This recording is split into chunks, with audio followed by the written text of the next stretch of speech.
Hi, I'm Paul Verschoor, and in today's podcast, I'm speaking with Professor Rob van der Laarse about the cultural landscapes and competing memories involved in collaboration.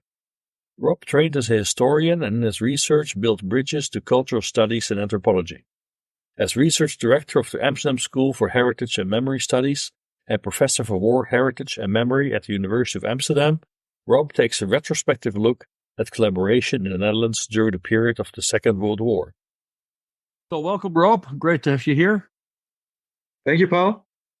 So Rob, maybe we could start with you giving us a quick sketch of your professional development that brought you to the point where you are today. You mean in collaboration? No, in general, just if we understand a little bit the expertise that you bring to the discussion. I'm trained as a historian, and I worked actually for 20 years as a historian in the history department of the University of Amsterdam. And I've done a lot of things, broad periods and mostly theory, but also cultural history for long periods in Europe, in the Netherlands, etc. And from there, I moved into the cultural science department around 2000, which I found very interesting. I was a cultural historian, as I said, trained also as an anthropologist. And there were a lot of new initiatives among them, for instance, media studies, which we founded at that time. I've been part of that of that department for, let's say, 2 years. And then I found some kind of new interest in let's say, the whole fascination with the past, which you could find far outside history department at that time. Which of course we now all call heritage and memory, etc., which was quite new in the early 21st century. So I started master programs in heritage and memory studies and museum studies. And then we became a kind of apartment with restoration and conservation and curating expertise. Actually, nowadays, a quite broad session, also part of the media studies, for instance, and archival sciences and in film studies.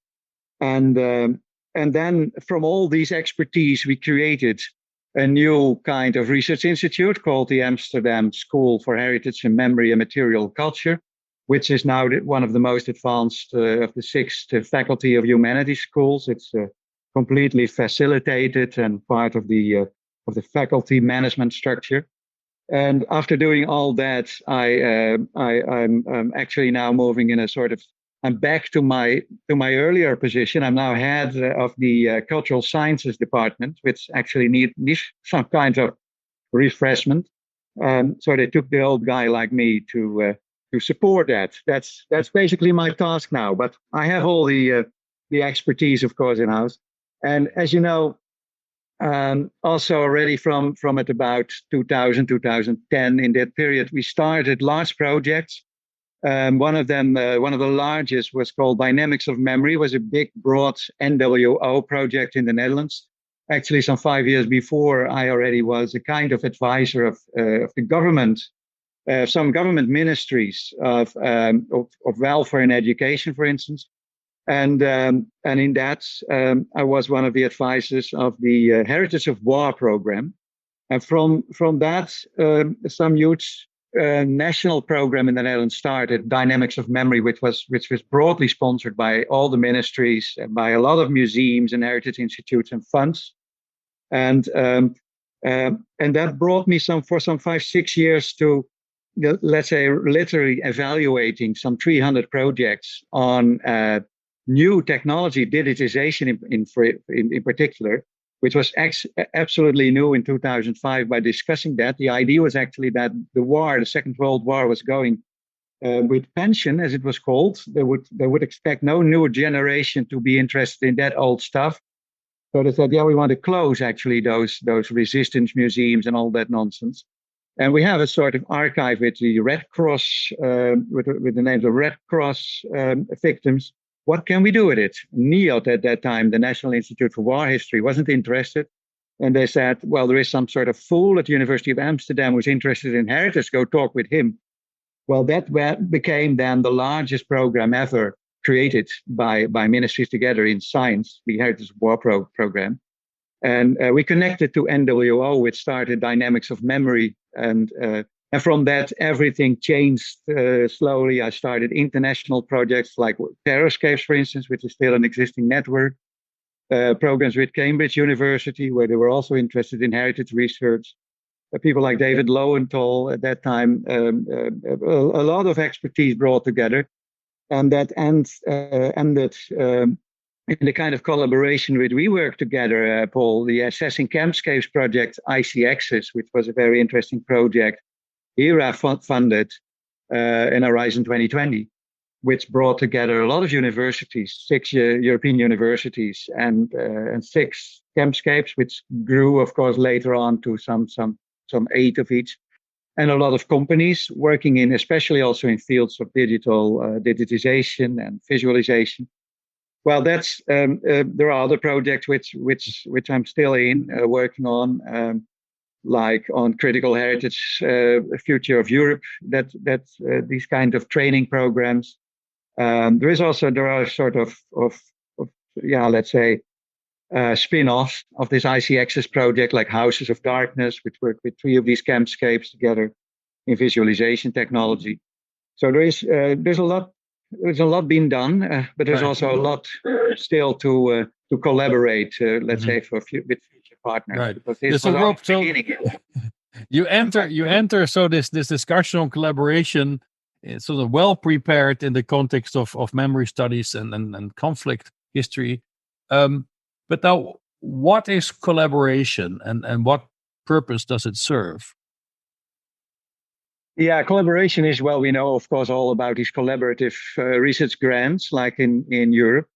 Collaboration is let's say technically, it's an interesting Latin term, of course, which I think first became known in normal speech only in France at the end of the 19th century, the period of Ernst Renan, those nation state building concepts, which means that collaboration was doing something bad. Huh? I mean, collaboration, we now see it as a positive term in Europe, as working together to achieve a lot of things like research.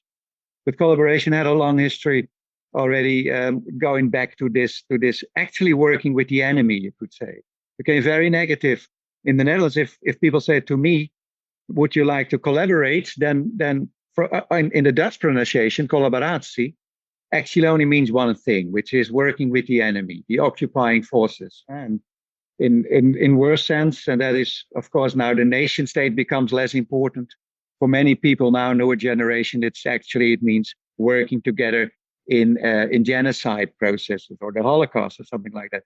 So collaboration in that sense is a negative term in the Netherlands, but let's say the Anglo-Saxon and also in France, in the Anglo-Saxon culture, it has this double meaning.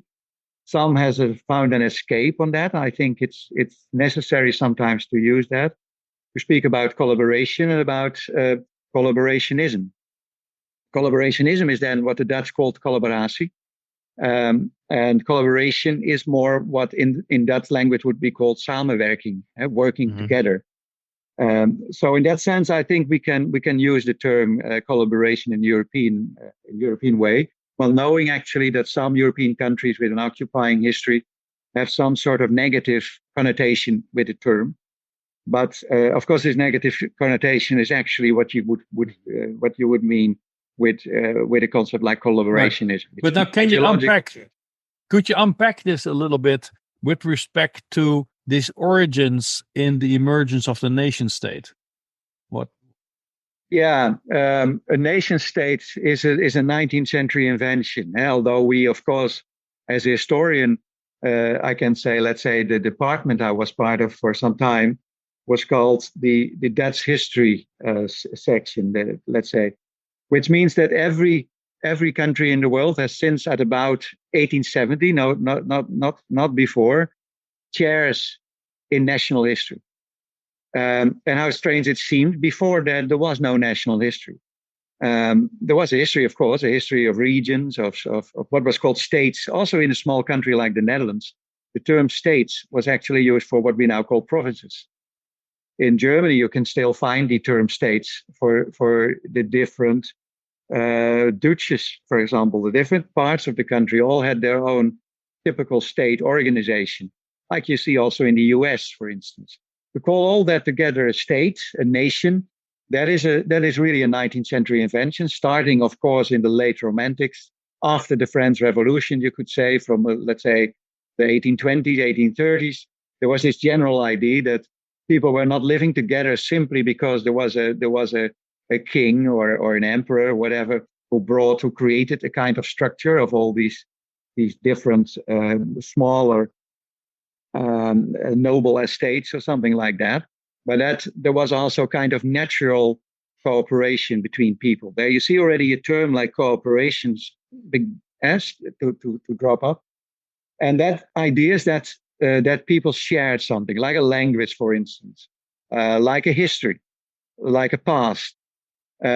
So to create this kind of cultural, this imagined community, as Benedict Anderson would call it, that really means you have to invent a history, which explains later on when this nationalism became more rigid and more competitive in a European context, especially between countries like Germany and France, for instance, that these history became, let's say, were rewritten. They were rewritten in a national context, in a national dynamic.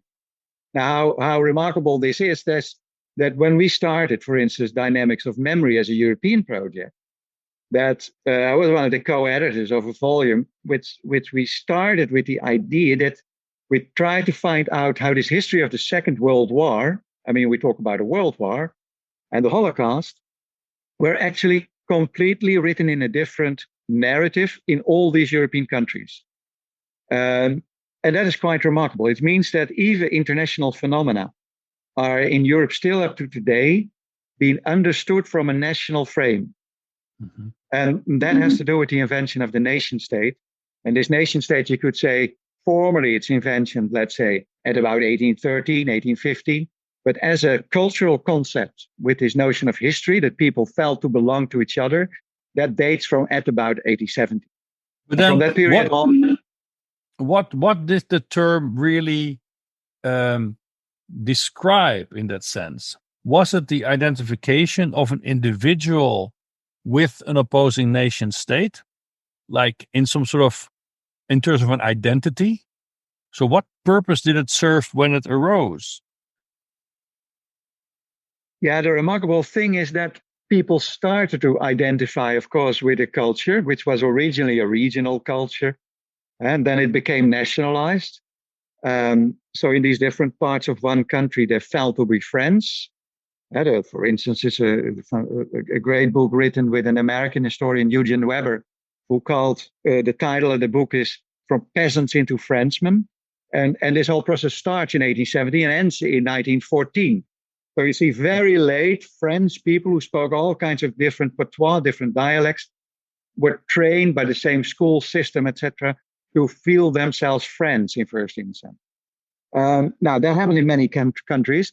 And what happened is not only that they felt themselves to belong to one country, which is a nation, but also connected that to a state. So the nation became a nation state. They became loyal to a state, which means that people started to fight for that state as in an army. Now, conscription armies also date only from after 1870. So only the First World War was the first moment that you could say that labor classes went to war.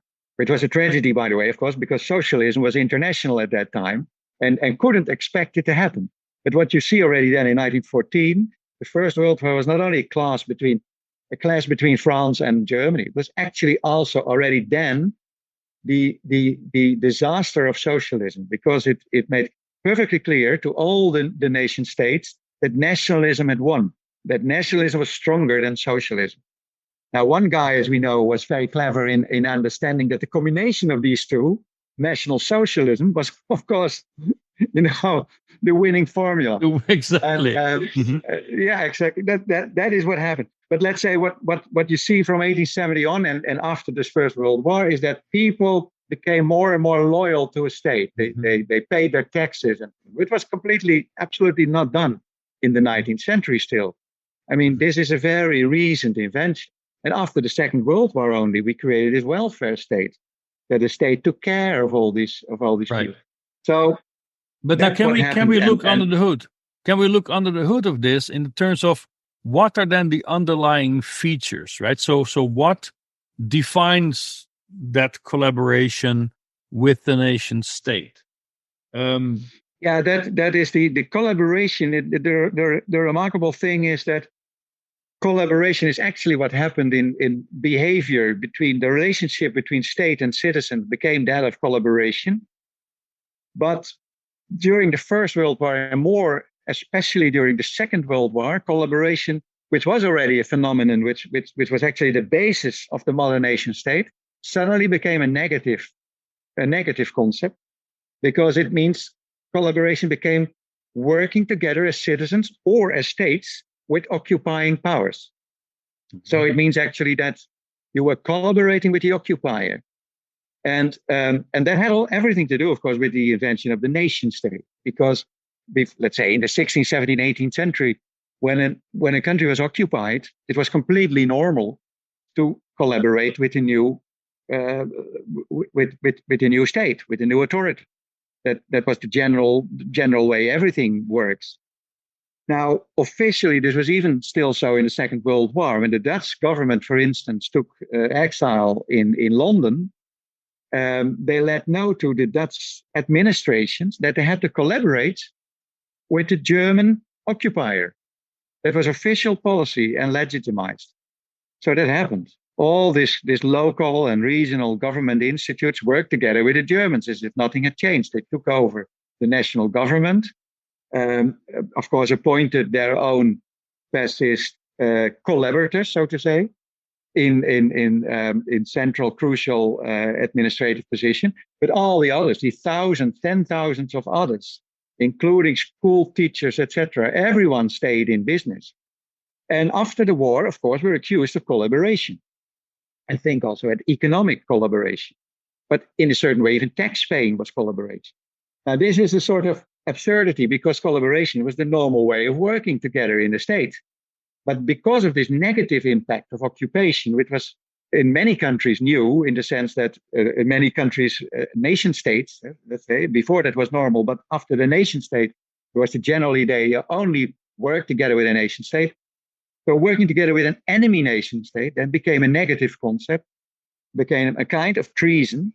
And but because it was, on the other hand, completely legitimate behavior, up to today, among historians, there's a big debate about what actually collaboration is, because economic collaboration or administrative collaboration at a certain level is completely normal. Without that, there would exist chaos. So to let trains do their work, etc., you need a kind of collaboration.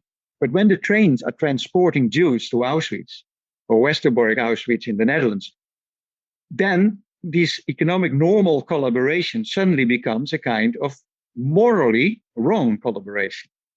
Now, that's a debate which after the Second World War actually was not that strong. There were some kinds of, let's say, investigation communities. But how strange it is, let's say for France, for instance, we now today would say Vichy France was one group of collaborationists. I mean, these people were ideologically not going in resistance. They were actually serving the German occupying state. But because Vichy France, by the Germans, was given the illusion of being the continuation of a free French state, after 1944, when the Allied forces invaded France and liberated it from the Germans, Vichy immediately changed position and said, we are still free. We didn't collaborate. So we now immediately start finding the collaborationists, those people who ideologically were working for the Germans. Thousands of them were already trialed in Vichy France. It's now forgotten because this is the wrong kind of memory, because now for us, whole Vichy France was actually collaborating. So I see that even after the Second World War, the term collaboration has changed extremely. I remember even from my own youth, for instance, that we had trials of those project developers worked for the Germans in building the Atlantic Wall. They were not regarded in the end as collaborationists, because the general idea was actually they did a good job by giving the Germans the illusions that they worked for them with Dutch people who didn't have to go then to Germany, etc. So it was a kind of Robin Hood, it was almost resistance, let's say. But two dimensions popping up here, right? Because that means on the one hand, there is a tension between collaboration, which seems to suggest some form of free will, and coercion, like you cannot do anything else. And then there seems to be a very decisive element of a moral judgment, which again, of course, is linked to whatever the root of history is at that point in time. Exactly. So first is linked with coercion. In some sense, you could say, look, if I work within the context of a nation state, you might describe my engagement as collaboration, but there's nothing else I can do. I'm essentially coerced into going along, right? So how should we disentangle these two elements? Let's say in trials, for instance, this term collaboration is still the general term used. That means that you always have to deal with the complexity that the complexity that economic or administrative collaboration in a certain way is held on the same level as ideological collaboration, being a camp guard, for instance, or something like that. Or better said, that a camp guard or a camp commander would always position himself as being actually only the administrative collaborator. If I wasn't there, someone much worse than me would probably have taken over, because I'm not anti-Semite or whatever. I'm not even pro-German or whatever. I did my job, and so that's the general idea everywhere in all occupied European countries. Was we were experts, we were asked, we did our best job, we were neutral, we were Fachleute, to say it in German, and that is possible. I mean, it's possible to use the term in that way, as if you were simply still in the normal existing collaboration with your own state. But because there was also resistance, and resistance was something working against that state, there has been, let's say, a moment to see this occupying state no longer as a legitimate state. So that was a state with, in the end, laws. That's always a good thing, of course. When it would have won the war, Germany, we wouldn't have this debate, of course. Mm-hmm. So it's all relative, let's say, history. But there's also a moral dimension. That is, in resistance is already a political moral dimension of being a good patriot or not. I mean, in many countries they were called, let's say, fighters for martyrs for the nation, even on all the monuments, partisans. And the problem is, of course, that also National Socialists, collaborating with the Germans, even fighting against the Russians, for instance, in the Russian wars in Eastern Germany and Russia, were also keeping themselves for being patriots. Also call themselves partisans sometimes. So the craziness is that there is almost nothing to divide, because this is, again, if you think back at the First World War, you could say this is the kind of nationalism that won that war, and that nationalism could be seen as very strongly focused on those countries occupied. You're a partisan where you fight against the occupier, but it could also be ideologically transmitted to fighting for that country which had the best national ideas. Let's say the National Socialists, who had better ideas than the communists, for instance. So fighting against Dutch communists would then be a patriot thing to do. Huh? Mm-hmm. Now, in that sense, terms like collaborations were very difficult to use in trials. And you see them used very much in public debates, because there's always this moral dimension that in some way it's bad. And it gets a new kind of dimension after the 1970s, 80s with the Holocaust narrative, because then it's no longer only working for the occupying country, whatever you think about that, but it's also being part of the SS or supporting by whatever, even if you were only, let's say, exploiting labor camps, for instance, like some Dutch almost government organizations have done, the Heidemaatschappij, the Moore Company. These created a lot of these camps in which Jews, for instance, were already having to work before the deportations to the extermination camp started. Now, all that kind of collaboration has been reviewed, you could say, or reframed from the perspective that we know what happened afterwards. We know in the end where it led to. And that makes collaboration again morally wrong.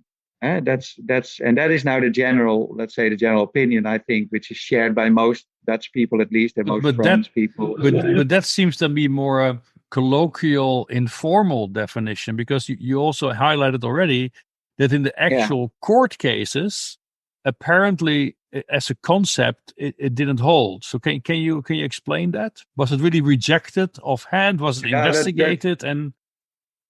What you saw immediately after the war was, of course, that collaborators, that the term was immediately used for treasoners, treasoners of the nation, you could say, what in Dutch is called landverraders. These were generally called collaborators.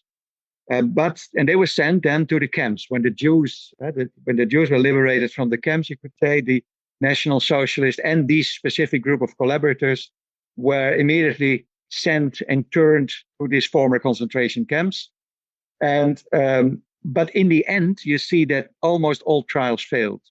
Because, what is a collaborator? I mean, a member of a National Socialist Party, it's clear that you're ideologically collaborating with that regime. That is possible, even if you personally never collaborated. I mean, it happened quite often.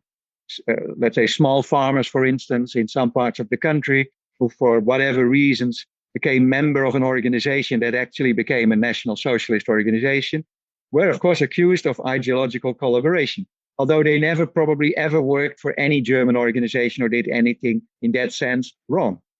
But those people who actually collaborated would say, okay, we collaborated because we had a position already before the war in the state apparatus. And we continue to do that because we wanted to keep the country together. And we were legitimized by the government in London. I mean, we actually collaborated for them. So that is very, very difficult to explain that there is what is the graduation? You can do that only at the moment when you really find proof that people also ideologically collaborated. So when this collaboration ended in, let's say, a membership of a National Socialist Party or organization, okay, then you could say now we know that you actually worked for the occupier. But this is you can see this is not a general way to fight. However, there were also cases against the so-called traitors, Dutch citizens who actually directly worked for, let's say, the German secret service, the Gestapo, to infiltrate, let's say, resistance movements and get people arrested. These were cases that really also led to convictions. Yeah, and those cases was the word. Were these also seen collaborators, or was that then be called treason? Because these people, collaboration is only possible when you have a position already in the state apparatus on whatever level, and then you start collaborating with the enemy.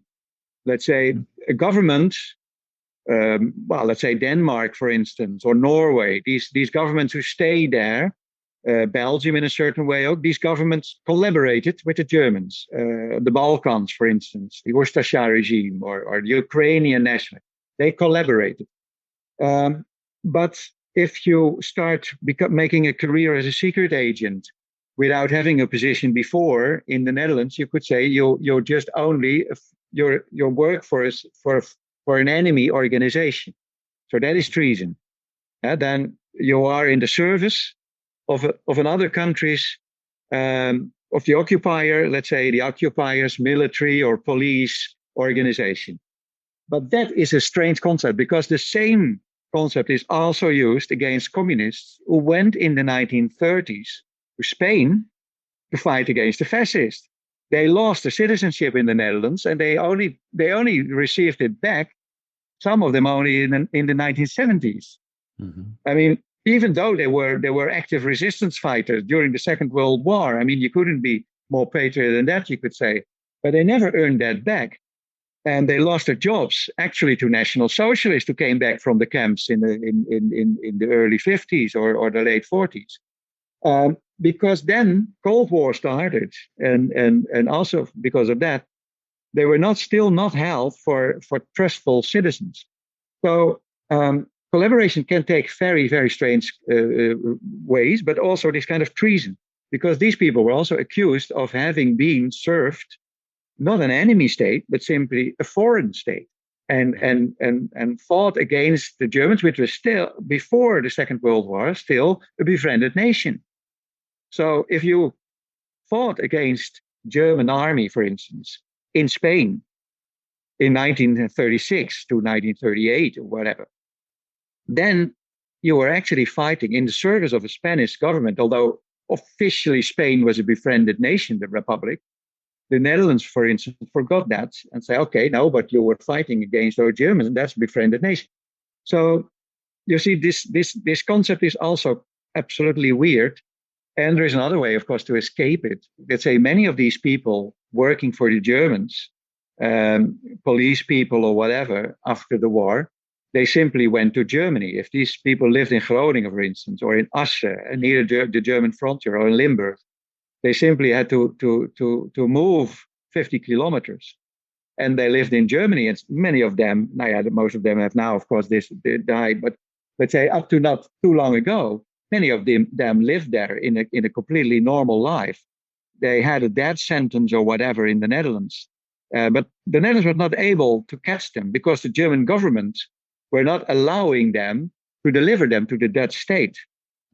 And that is, this is another case of the complexity of what it means. Collaboration let's say the Germans would say they collaborated in a positive way for us. They collaborated in the occupation. For the Netherlands, the collaboration was not the worst thing. You could not be trialed very seriously for collaboration. It was more what actually what they did that was working for a foreign occupying organization, and let's say be taken part in killings of resistance fighters, for instance. That was most of the job which they were accused. Right, but now if you step back from the nation state perspective in collaboration, then defining features are, for instance, shared goals, right? Entities, agents can collaborate because there's a shared goal. But now in this context, there's an asymmetry because we speak of a nation state or the idea of a nation state and all its organizations and an individual. So would you think that also in that context, there's still a sense of a shared goal, or should we just redefine that? That's a good question, Paul, because it is the strange thing of the concept is also that it's used for states, governments collaborating with the occupying countries, or collaborating not with an occupying country, but with the Axis countries, for example, by the promise of being independent, like Vichy regime, or like some of the Eastern European countries, or Denmark. Denmark delivered its Jews, for instance, on the promise of being independent, and even social democrats were in the governments there. They also delivered the communists. So that was good for the social democrats because he were competitors, of course. So you see, collaboration on the government level was also quite normal and usual during wartime. But of course, we generally use the term in the Netherlands, for instance, collaboratie, not on that level. Although this is probably the only level which you can really use it in a neutral way, let's say, because this is something which you really can define. But generally, in public speech, the term is mostly used for this citizenship, these citizens who collaborate with the enemy. And there it becomes blurred, because what's collaboration for one citizen is not collaboration for another citizen. For instance, the famous case of the major in wartime, the burgemeester in the oorlog. This is the Dutch concept to make clear how problematic some things could be. Suppose you're a burgomaster, you're a major of a small village or a larger town, and people want you to stay because they trust you during this occupation, and they know that you can probably help to, let's say, to moderate the situation, which is actually, of course, based on negotiations. Then after the war, formally, you could be accused, and they have been accused, of collaboration. Now, this was, in that sense, not ideological collaboration and not morally wrong, because they probably, some of them even hided a lot of Jews, for instance. They supported that. Of course, others were ideologically wrong. They were really collaborating in the sense that they worked the other way around, but these were mostly appointed by the occupying regime. Now you see that even their collaboration already is blurred. But what happens with all these cases? Let's say a famous case is the Jewish Council, the Joodse the Jewish Council, that the Germans invented based on some members of the Jewish elite in Amsterdam, famous among the Jews themselves, already before the war, in supporting German Jews, for instance, refugee camps. They were also, of course, those people who created Westerbork in that sense, originally as a German Jewish refugee camp. Now, these people became then appointed by the Germans after the occupation as representing the Jews in the Netherlands, in particular in Amsterdam.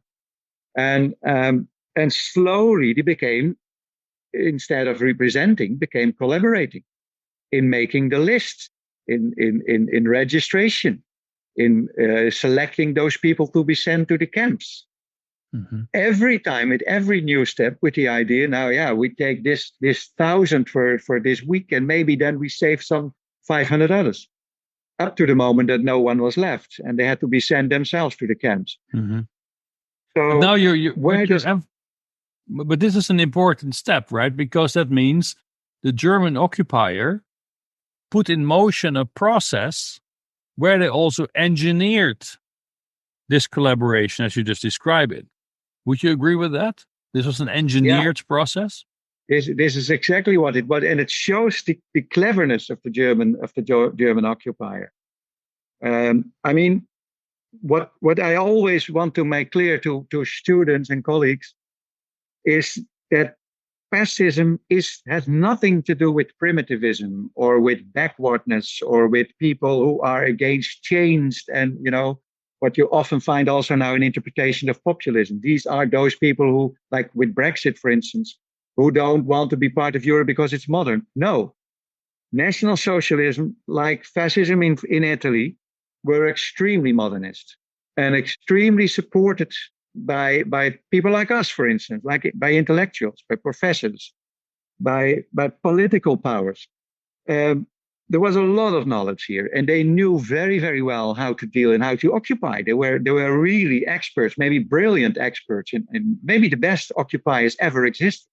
I mean, they did everything faster than the Roman Empire, for instance, than Napoleon. What they did was unbelievable. I mean, it's not comparable to anything on a world scale, and it could have been successful if not some stupid mistakes were made. That in the end, but I mean, successful in their own terms. For us, it would be disastrous. But yeah. So also in this whole, let's say, what they created was Jewish self-destruction, a system that you give the illusion to people. And this is exactly collaboration, like almost most like that we would be invited in Europe to work together with some other groups in a collaborative project. But actually, the collaborative project is selecting ourselves constantly to send yourself into a kind of unknown destruction machine. But you don't know it yourself. You think you're actually doing the right thing. Maybe in a certain way you think, well, maybe it is better for Jews to live somewhere in a new state like Israel, but then in the East, let's say. By all these strange illusions, I mean, there were so many plans also in the Netherlands. Why not sending the Jews to Suriname, for instance, where they had so many of these plantations? What's the mechanics here? So May 40, German invasion in Holland. Then they wait quite a while, actually, before they really start to ramp up this process of engineering collaboration. So what, in your mind, are then the key steps in that process that led to, in that sense, indeed, the auto-destruction of the Jews? These key steps were taken very slowly. That is, of course, everyone from now looking back, you could say, why were people not immediately leaving the country already, let's say from May 1914? Because everyone could know, especially those people knowing the German Jewish and Austrian Jewish refugees, what happened in Germany, in the German Reich, especially also after the Anschluss. I mean, all Jews losing their jobs, losing their fundings, their houses, etc. So in that sense, everyone could expect what would have happened, and not only Jews, of course. In Germany, the project started with the persecution of political enemies, with socialists and communists, even liberals. I mean, even already in 1933, von Papen was already persecuted. I mean, those people who were supporting Hitler themselves from the Centrum parties. So everyone could have known what would have happened. But it's the illusion always that you think, well, we know the Germans, they are a civilized people, they will occupy us, they will do strange things in their own countries, we'll never do that in the Netherlands. We are in peace already since Habsburg period, let's say. So this was one big disillusion. And what is the mechanism? The mechanism is that the Germans, before they entered the Netherlands, had already made an Anschluss in Austria. Seyss-Inquart, don't forget, he was the leader of the Anschluss of Austria. Then Seyss-Inquart, the same Seyss-Inquart, was sent in 1939 with Kurt Franz to Poland to make the annexation of Poland possible, of parts of Poland, the Schwartengau, etc. And then Seyss-Inquart was sent from Poland to the Netherlands. So this was a very experienced staff which he had. I mean, they were the most experienced, no other one in the whole Europe. Maybe some people, especially in the Netherlands or England, with experience in let's say the Dutch Indies or India, had ever witnessed anything like this. But in European context, it had never happened that the same people were responsible for creating a kind of occupation, Anschluss, annexation, whatever you would call it, from one country to another, step by step. So when Seyss-Inquart entered the Netherlands, he knew exactly how to deal with it. He how to work slowly into a new kind of juridical structure, change the courts, for instance. I mean, all the processes we now see in Hungary and Poland, let's say, were in the same way happened in the Netherlands. At a certain moment, Nuremberg laws were officially also being part of the system, and nobody believed it because it was so completely different than anything you could believe. But another thing was, of course, the use of camps. There were in the Netherlands already, as we know, of course, also from this research of Leon Tocqué, all that kind of information, which is still every time strange to combine. But there was a social security system already since the unemployment, since the crisis of the 1930s, especially for people in the cities to work on the land. Reclamation work by this Moor company, the Heidemaatschappij. And so unemployed people, young people, were constantly sent from the cities to these camps. Now, these camps were taken over by the Germans immediately from 1940. They knew exactly where they were because they were already long before the Second World War in the Netherlands, investigating all the spots. They knew everyone, every person, everything they could use. This was not an unknown country for them. And so what you see is that this whole unemployment system, which was administered by social security officers in all Dutch communities, was completely taken over by the Germans. They were giving new instructions by no longer sending Dutch boys to these camps, but only Jews from all ages. And that happened within a few months. Around Amsterdam, some 20 of these camps were already filled with only Jews. And then the second instructions were change the number of camps. We bring them together. Let's say we integrate some 20 camps. We make them into 5, and then bring them to the middle of the country, or to the new lands. Let's say the new polders. Broader, larger projects. What the Germans call the Westkolonisation. I mean, the Polish project they called the Oostpolitisation. So from there, then the camps became concentrated in the eastern part of the country. So from Groningen to Limburg, already quite near Germany, and Westerbork was in between. Mm-hmm. So this happened already before the camps were emptied in 1942, and everyone had to be sent to Westerbork. And suddenly, from that moment on, Westerbork was taken over. Up to that time, it was still, how strange it seems, a German Jewish refugee camp with a Dutch director governing this camp but having people which he didn't know what to do with it. And then suddenly new barracks were built, and this whole large group of some 8,000 people from the unemployment camps were arriving. And a few weeks later, the Jewish Council had sent the addresses to The Hague of the children and the wives of all these male persons. And the 8,000 male persons then suddenly were accompanied in Westerbork by trains from Amsterdam by the wives and children. Now, let's say they all had a wife, that's 16,000. They all have 1, 2, 3 children. So there we are. We are already at some 20, 30,000 people, maybe. That's a third of the whole Holocaust. This happened without any kind of formal pogrom or institutionalization. That is a large collaborative effort. Exactly. Is that achieved as a planned project? Mm-hmm. Is that achieved by shifting the norm, by smoothly shifting the norm? Because what is surprising, okay, in Holland, there was the strike of February 41, which was a big response, especially in Amsterdam, against these measures against the Jews.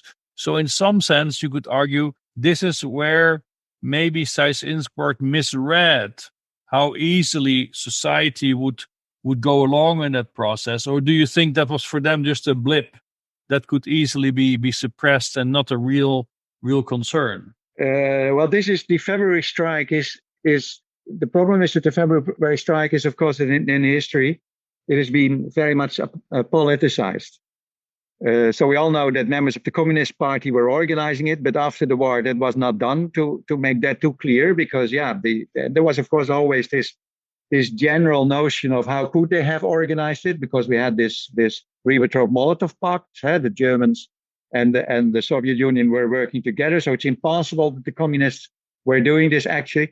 But of course, the communists were organizing it, and they were the only one who could do it because they were the only one being underground already. They were in this command, and they have this control within the Amsterdam tram lines, within the harbor, for instance. All those people who were actually actively organizing, but of course supported by students and by all other kinds of groups, and Jews themselves, of course, not to forget, against what you could see as the first program, because this is another element which is not widely known, but what happened was that Amsterdam not only contained already in February 41 Jews from Amsterdam, but they also had brought already Jews from neighboring cities like Edam, for instance, or Zaans, the Zaan part of the Netherlands, the northern part of the Netherlands, were all brought already to Amsterdam, and they created and called that ghettos, officially in German, Judenkwartier. So there were planned 2 of them, one in south and one in the center of the city. Most known is, of course, that one in the center of the city, the oldest Jewish part of the city. And from there, you could get in, but you could not get out as a Jew. So that was already being done at that moment. And there were NSB, National Socialist Youth Organizations, walking there with marshes and teasing these Jews and making jokes and that kind of thing. And left-wing Jews in particular, who also were trained themselves in karate, fighting sports, etc. Of course, at that time, when nothing happened before, but this was before the pogroms, were fighting back. And at a certain moment, one of these fascists was killed by a Jewish boxer, and that was the moment when fascists started to create a kind of riots in this neighborhood. And the Germans had brought Jews from a kind of Zionist training camp in the north of the country, also to Amsterdam, who were themselves Zionists, not communists, but also militant. And this created an explosive atmosphere. And what happened that this riot then for the Germans was a kind of testing ground to find out what happened if we get them up in a kind of program, which we were trained doing that, of course, in Poland already for 2 years. And we take them all and send them to a new camp. This first camp was built in the Dune area in Schagen, this area, North Holland. It's a now unknown camp because it stayed only there for a year. It was only meant for communists and for this first group of Jews. And so they were kept out of there. And that was the moment when this strike started, this first strike in Europe against Jewish pogrom. And this had an enormous impact. And then the Nazis became very much irritated, but also shocked, because even for stubborn, let's say, National Socialists, they had this strange idea that the Dutch actually were also an Aryan people, actually kind of German people. And in the past, in the Habsburg period, there had always been one, empirical state. So why not having the Dutch as a sort of, even a kind of elite, maybe even in the German state? They had high respect of the Dutch. And then suddenly this happened in the capital. And not only between communists or whatever, but a broad support from Amsterdam people. Don't do anything to our Jews. We will fight back. That was a signal which was so strong that immediately created an idea. We have now to operate in a very systematic way, because the Dutch are stronger in resistance than we think. They have a kind of secret resistance, not the kind of thing you find in, let's say, in other countries where they shoot back all that, but they have this kind of community approach. So it was very important to use the mechanism of collaboration, finding out those Dutch people which you could use, by creating something which was almost, it was not like in Poland, let's say, by making it too explicit, but using the Dutch police, to find the Jews, and using Dutch organizations, and of course create this fiction of the Jewish Council, by having them the fiction of self-control. What you see in Poland, for instance, in these ghettos like Lodz, that kind of system, that's what they used here, but in a way which looked more like the Dutch system of pillarization, like almost from, look, we have this socialist, and we have the Christians and the Catholics, and now you get also your organization, that we have a sort of contacts in The Hague, and that we don't have to have all these different. So that sort of spirit was behind it, right? And it worked. But that also means, that Seyss-Inquart and his lieutenants had two models that they had to manage. On the one hand, there's a model of how does a society respond and how do we shape that, but also a model almost at the individual level, which is how do we make sure the members of a Jewish council keep on going along, settling all sorts of very conflicting challenges between, let's say, their own survival and that of other people. So how do you? What were these two models there? Was this also in some sense formalized by them? Was there really a rule book for that? Or how did they play that out? Yeah, I think you could say there are two interpretations here. One is absolutely, it's true. There were these two models. One is, let's say, conciliation, moderation, tempering, being in contact, negotiations. And the other is what happened directly, for instance, after this February strike, is operating in a very, very aggressive, terrorized way. But you use another kind of instrument for that. For instance, the SS, an organization which normally is not to be found on the streets. So that you could say, okay, we had to do that. That was not. Now, the second thing is, you could say this is maybe these are the same people doing this, using these two models. I'm myself quite sure it works this way. But for Dutch historians in general, they have a more friendly interpretation, and they would say, now you had good guys and bad guys. Now, I'm not sure about that. I think good guys are very good in also being bad guys, but it has to do a lot also with Dutch trials. Let's say Gemmeker, the commander of Westerbork, sending these 60,000 Jews to Auschwitz. He was sentenced only for 6 years because actually he behaved like a gentleman, like a kind of Adolf Speer. Now, this is the way Dutch people generally like to see the situation. Because that's very ironic, right? Because it means also current historians still believe the image that the Germans purposefully created. Yeah. No? Yeah. This is a very effective image. This is a very effective image. Mm-hmm. And it has a big impact in Dutch history. That because it's it is difficult to understand, of course, that the same person can be a Jekyll and Hyde. But it is completely understandable when you know also colonial regimes, how they work. They always work with collaboration, creating elites like the Dutch, the Indo elites, the mixed race people, of course, they collaborate. They work in the Dutch Royal Army. And on the other, you have the groups where these same people are used to send people to camps or to fight terrible wars. But these are invisible for the others. That's how it works. Now, let's say for Jews, the system was quite harsh from the beginning, and for communists. But for normal Dutch people, it wasn't bad at all. I mean, of course, there were bad situations, and especially the last years of the war were not that nice, but also because of the war events. But this regime worked in double ways. That is a general approach. Let's say one of my family members in the village I was born in Aalsmeer was sent to one of these subcamps of Neuengamme, and they were doing no more than some illegal journalist work. And these guys then, when nobody expected it, were suddenly catched up somewhere in October 43 or something like that, sent in a bad time to these camps, and then had to work in the subcamp, working on the Frisia Wall, a kind of Atlantic Wall project near Denmark. And this whole system was based that these people were probably in the Netherlands, let's say, friendly interrogated and been sent away with the promise that they had to do some work in a labor camp. But you know how it is. Within a few years, you're back. They arrived there, and within 3 months, they were dead. The same way the people from Putten, all these male people from Putten, this whole village was fired.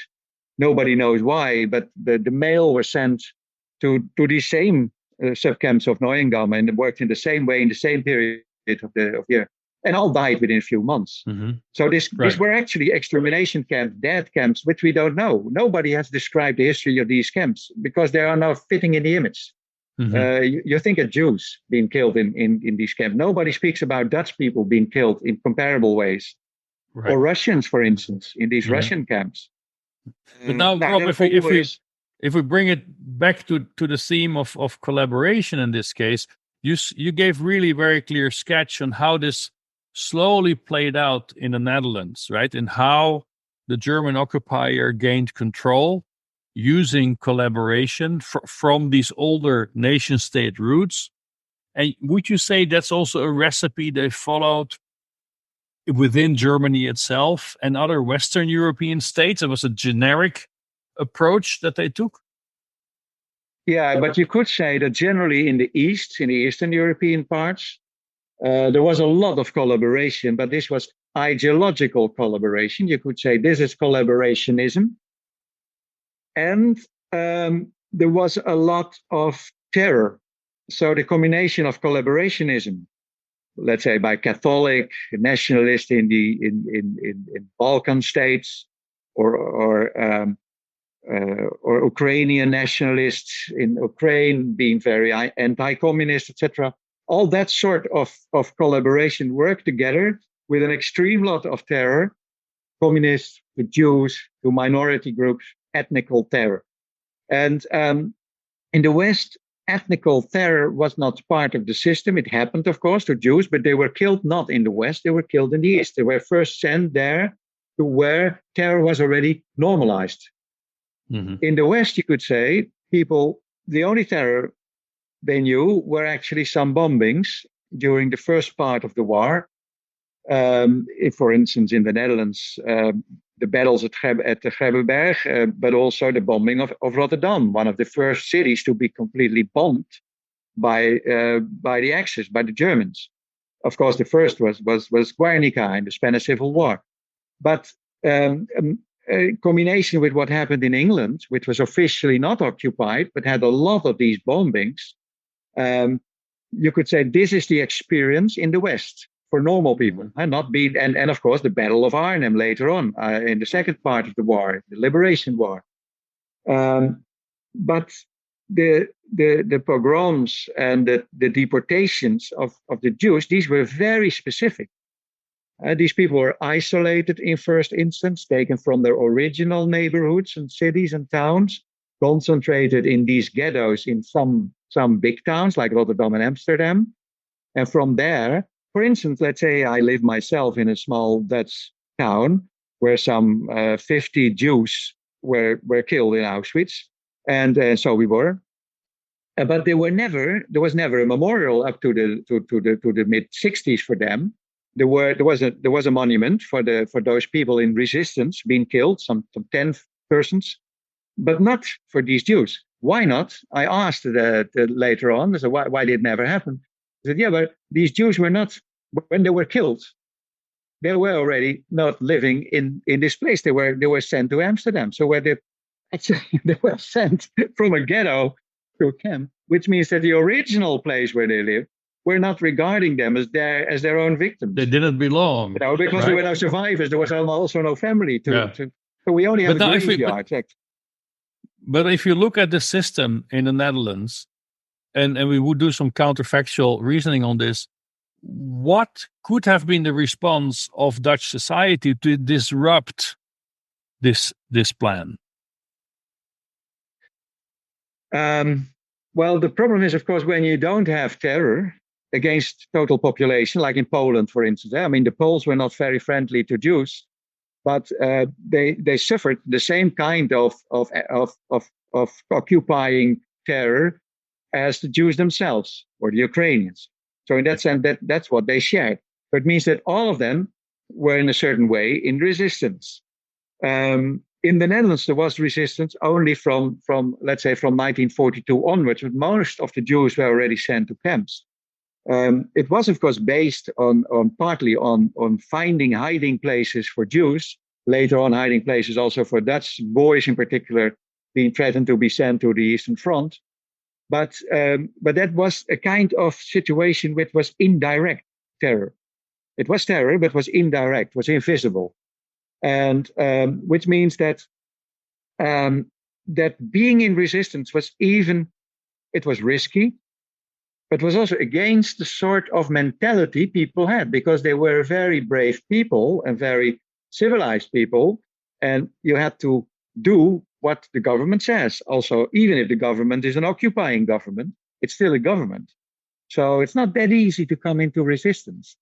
In the same way, when let's say, when a neighboring village would have been completely terrorized, then they would expect the whole population to go in resistance. It will not happen to us. But when something like that is not happening, but only some few civilians, some few young radicals were taken out, some communists. Yeah, I wouldn't say who cares, because people cared, but they knew it would not happen to me, because I am a normal. I'm doing my job. I've never been in politics and whatever. So that made this whole situation in the Netherlands. The resistance movement was actually very much related to some political parties underground, not even social democrats. They were generally not in resistance. Some groups were in resistance, but they could not trust themselves, because the greatest trade union was actually collaborating with the Germans. But what could have done? Yeah, more strikes, or put more people in hiding? It would have made a big difference if, for instance, these trade unions were, like in some other countries, were supporting resistance. That would make a big change. But by a lot of these former political parties and party members be not openly in resistance. I mean, some of them were not able to, because they were taken as hostages to some of the camps, in Vught, for instance, Sint-Michielsgestel. So that happened in many countries. Of course, you take the elite, and you bring them together to a camp, so they can no longer lead their own parties. Then you see these parties fragment. Happened also to the communists. The communists were working together, even with liberals, etc., in the underground. So everyone had to find new kind of collaborations in resistance. To use the same term also for the resistance movement. And you know how difficult it is, because you never know who you can trust. I mean, you work together with people who are also, but they could also be, of course, secret agents. Many of them were. And if they weren't, they were kept for a moment, sent to what is called one of these prisons, interrogated, martyred. Let's say, and of course they became, if they had to become almost, if they wanted to stay alive, a kind of spy or whatever. Mm-hmm. So this happened in a very massive scale, and the intelligence of Germans was quite good, also because of the cooperation of all these local police people. Right. I mean, in Amsterdam, for instance, resistance was almost impossible because on every corner on the street there were police people the whole day, and they were all trained in Avigor. And Avigor was a center which was an SS training center. They even had a Jewish camp there, of which almost all Jews, when they were in the end sent to Westerbork, even camp commander Jemmerker had never seen people in such a worse condition. That he first sent them to the hospital of Westerbork before sending them to Auschwitz. Mm-hmm. I mean, the irony of all this is so crazy. Mm-hmm. Yeah. But this was a training camp for Amsterdam police people to become, let's say, Jew hunters.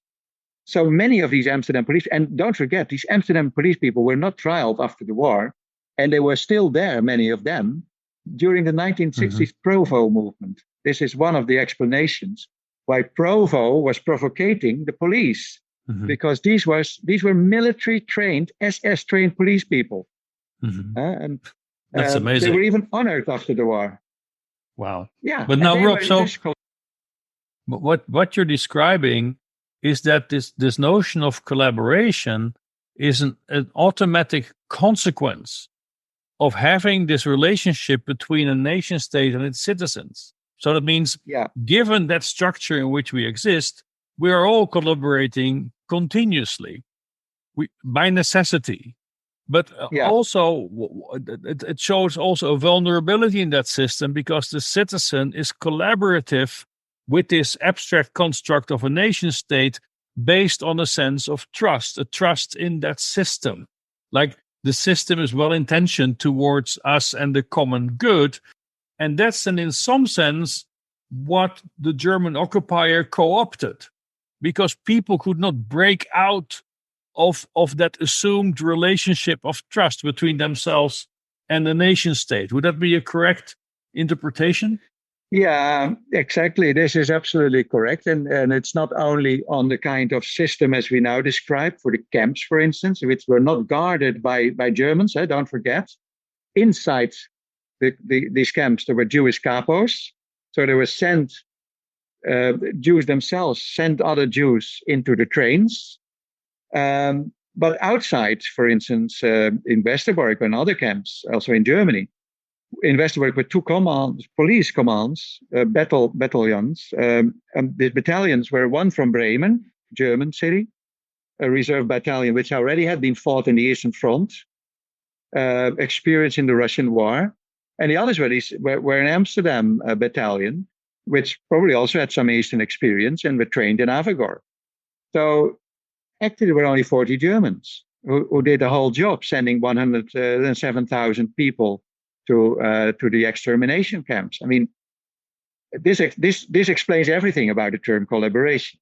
But then there is also a positive kind of collaboration, not positive in the moral sense, but the Germans were also doing a lot of things. They were not only occupying and stealing and robbing, which they also did. They looted everything from the Jews, and sending the political enemies to the camps and the intellectuals and whatever you want, but also a lot of intellectuals and architects and engineers and whatever you want to have worked with them together and were very happy.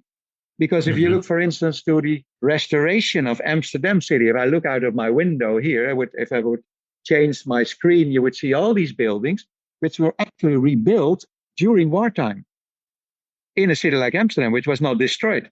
Because this was the golden period of heritage business, of what the Germans called Denkmalschutz. These were all collaborating.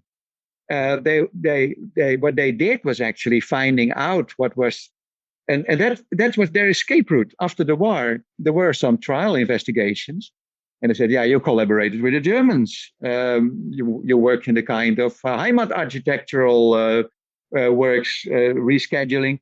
But yeah, the problem was the Germans loved Rembrandt. The Germans loved the Dutch Golden Age.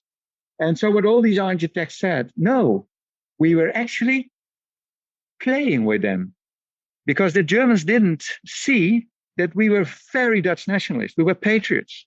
We were building in an old Dutch style. And that was their escape route.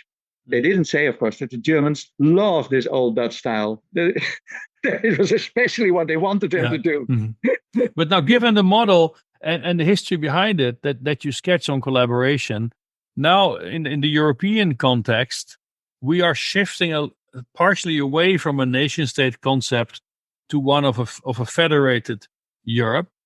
So what would be the consequences then of the sense of collaboration? Because it also means we have to reorient people's loyalties to an even more abstract entity of a European Union. So do you see that these forms of collaboration will then change as a result? Yeah, this is actually the same process as what happened in the 19th century with the invention of the nation state. In first instance, you could say this was a cultural process.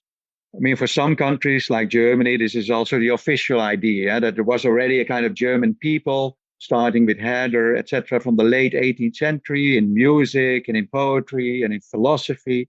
And after that came slowly the national German empire state.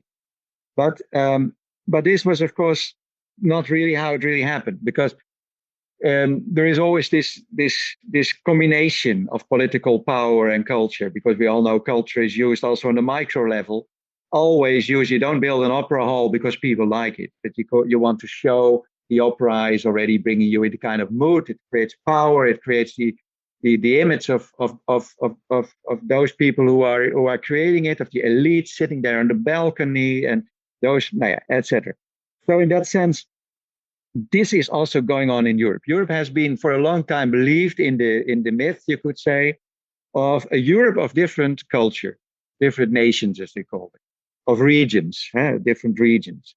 The idea was the nation state will slow down, and then what comes up for it is regional context. So let's say people in Germany could share some things with France in the same kind of regions, like Alsace-Lotharingen, for instance, or the Dutch in Limburg and those people in Eastern Geldern or whatever it's called in Germany, or in Belgium, Limburg. These could also share some sort of historical comparative, that they could share a culture, maybe even a dialect or something like that.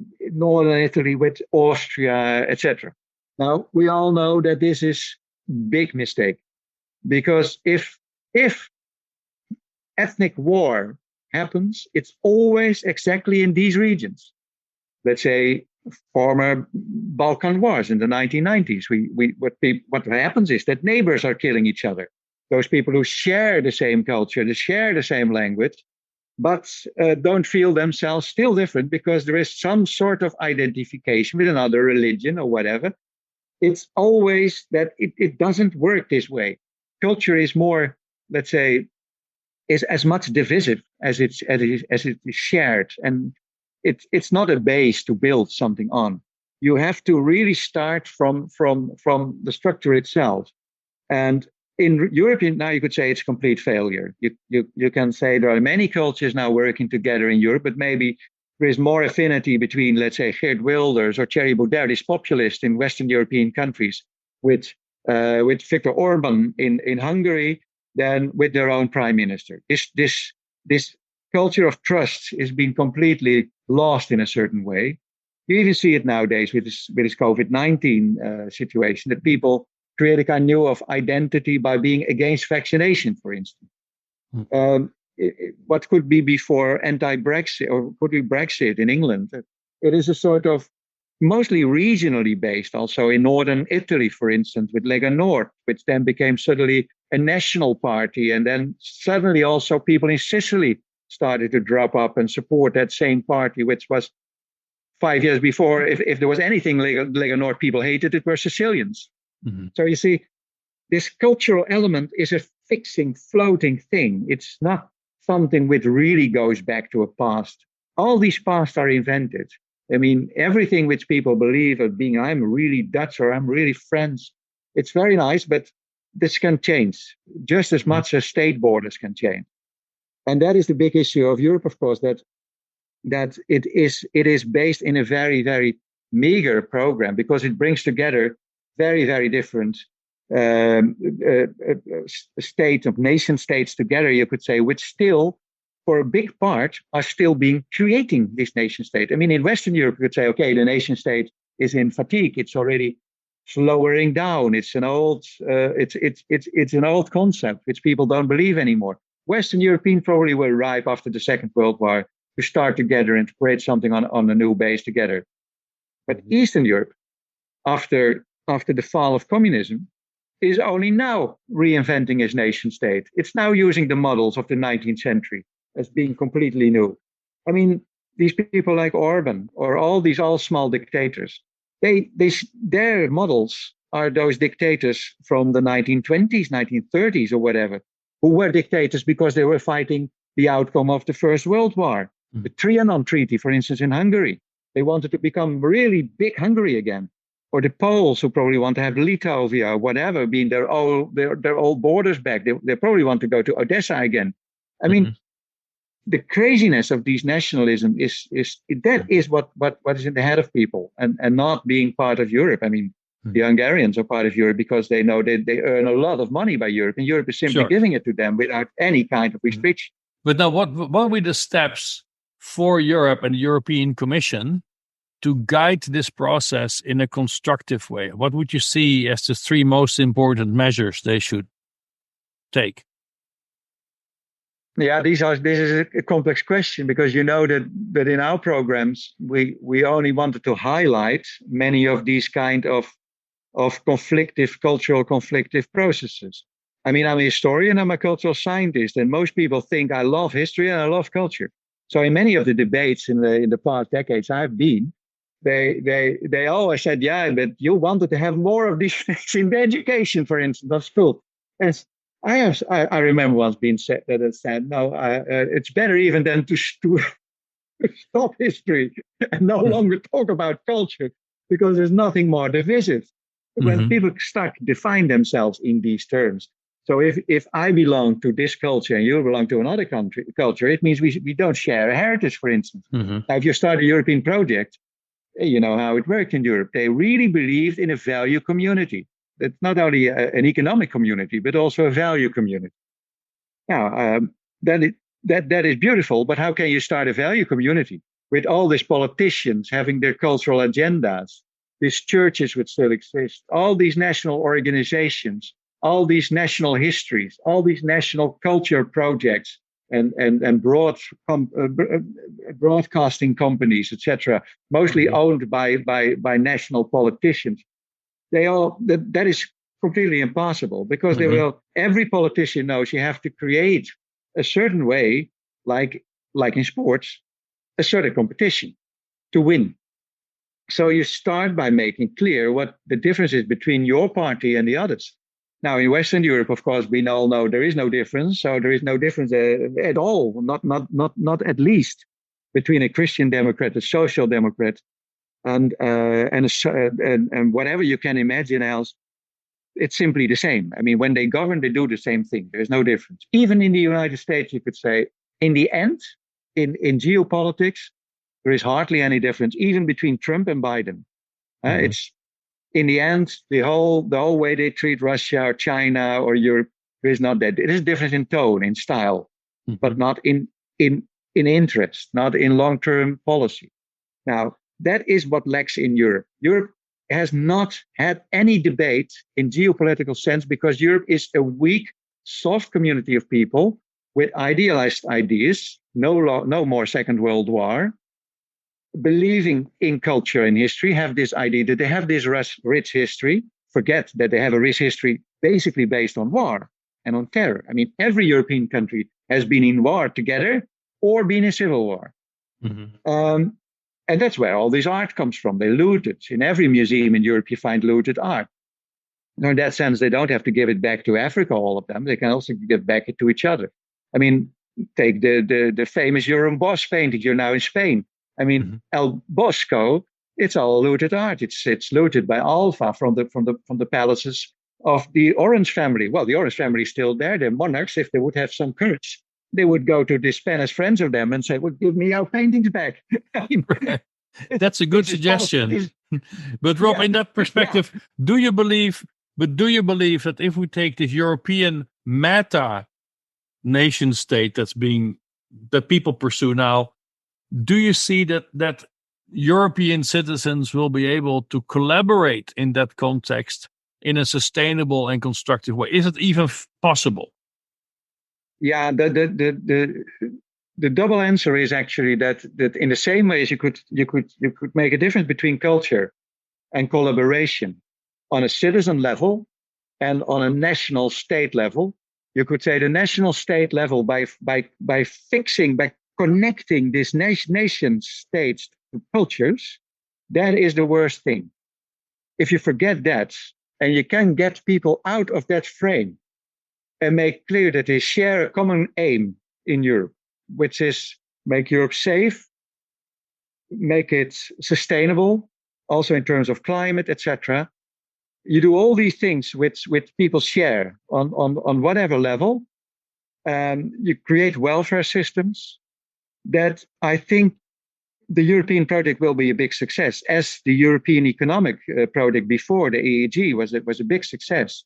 For instance, after the Second World War, by its agrarian reconstruction. I mean, a continent completely devastated in 2-3 decades became one of the richest of the world. That nobody would have expected that. The ending of this enmity between Germany and France, for instance, had a lot to do with that. How to deal with sharing coals and mine, all these resources. Now we discussed it. I remember some years ago together already.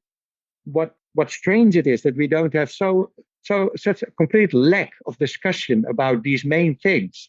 I mean, you see it in geopolitics. Conflicts now in the Southeast area between China, the US, Australia, the Southeast states, Indonesia, is all based on resources, on trade systems, like the Silk Road, for instance, between China, but all these European states. I mean, the harbor of Athens, which has been bought by the Chinese. Mm-hmm. How the fuck is it possible that Europe will make this possible? It's crazy that you make such big mistakes that there is no discussion on that. That people like us, for instance, are not hired only to have this competition with research foundations, etc. Ask us to be in an advisory board to discuss these things and to think about long-term developments, not from a political party system, because that's of course how it works today, but really as a kind of long term, like it is in the US and all these normal other countries, that you bring these expertise together and think about how to create. This can be the big issue, the only big question: how to survive Europe for the 21st century. Right, because it's really not going in the right. Okay, no, I you're right. There are concerns here, but now, as my last question, if you could change one thing by magic, right? You could change one thing to make this project sustainable and successful. What's the one thing you would change? The strange answer is collaboration. because what we actually have in Europe, you work yourself in international projects and you know how it works. You have cooperation. We have a cooperation system, actually. Countries cooperate together, but it's not collaboration. And collaboration, if you would do it in the right way, it would mean like those projects of us, which we have, we do field work. We work on the same site and we think about it and we discuss it. Of course, let's say we need much more time and much more funding to make it really into a big success if we want to make it. But what works is when you have people from all these different parts of Europe together and bring them together and let them not speak their own language in this parliament and being part of these fictive parties, that you have people from former communists from Romania or whatever being part of the social democratic fraction in the European Parliament, who don't have any idea the background of these people. They speak different languages. This is a guarantee for failure. And the only thing to let it make into a success is to let these people collaborate, and to collaborate not only on that level, but everywhere, on every European level, if it's a school system or whatever.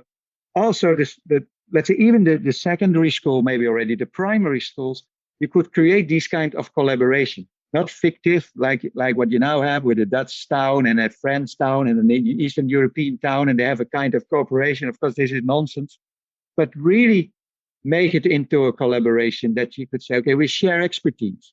What can we do to fix these kind of problems? Let's say with sustainability, it could be very practical sustainability of buildings, let's say, of natural resources, of forests, whatever. How do you do that in Romania? What do you do in Poland? You have this old Polish forestry. A student of mine is doing an internship there. It's absolutely fabulous. But that you want to have on in a very, very keen way in politics, in geopolitics. And I think this kind of collaboration. This is then we should reinvent the term, let's say, in that sense.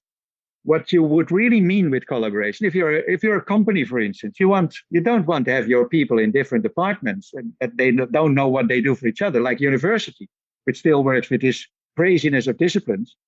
But what happens when you bring people together? You let them share these information. Now, that is what I mean. That's And I think the nice thing about European Research Project is that actually there you see a glimpse of what it could be. But as scientists, we even have a difficulty explaining our own colleagues in our own university what we're actually doing. We are a sort of right. Maybe we're the only Europeans, Paul. Rob van der Laarse, thank you very much for this conversation. Okay, it was my pleasure. Hi, you listened to one of our podcasts in the series on collaboration, produced by the Instrument Forum and the Convergent Science Network. You can find more episodes on our website.